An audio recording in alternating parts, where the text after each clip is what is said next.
So dear friends, let us walk to the third station. So in this third station, what is this third station? It is none other than the Church of Saint Francis of Assisi. Church of Saint Francis of Assisi. So move from that place and go to the museum, the government museum. So it is housed in the convent of Saint Francis of Assisi. Near to that you find the Church of Saint Francis of Assisi.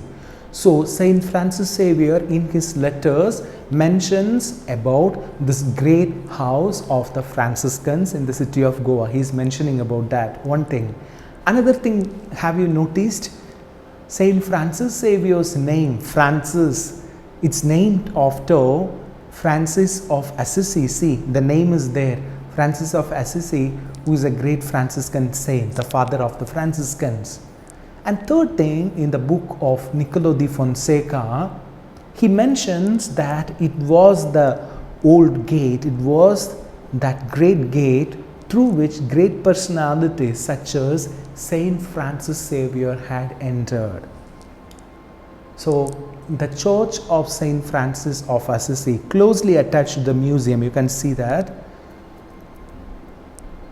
So let us come there.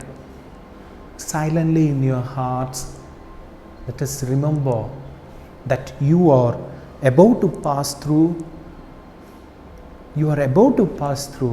this great door through which great personalities such as Saint Francis Xavier himself entered inside.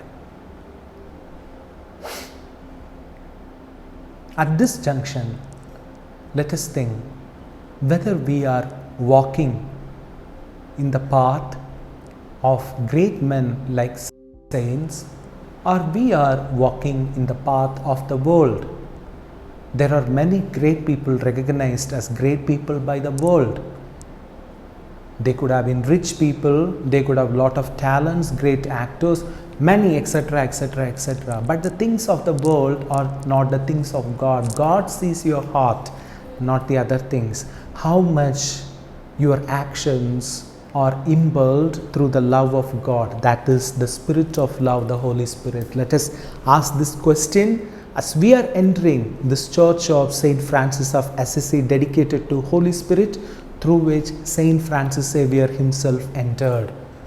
And enter inside and silently offer our prayers. Our Father who art in heaven, hallowed be thy name, thy kingdom come, thy will be done on earth as it is in heaven. Give us this day our daily bread, and forgive us our trespasses as we forgive those who trespass against us. And lead us not into temptation, but deliver us from evil. Amen. Hail Mary, full of grace, the Lord is with you.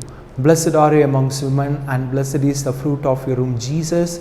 Holy Mary, Mother of God, pray for us sinners, now and at the hour of our death. Amen. All glory be to the Father, and to the Son, and to the Holy Spirit, as it was in the beginning, is now, and ever shall be, world without end. Amen.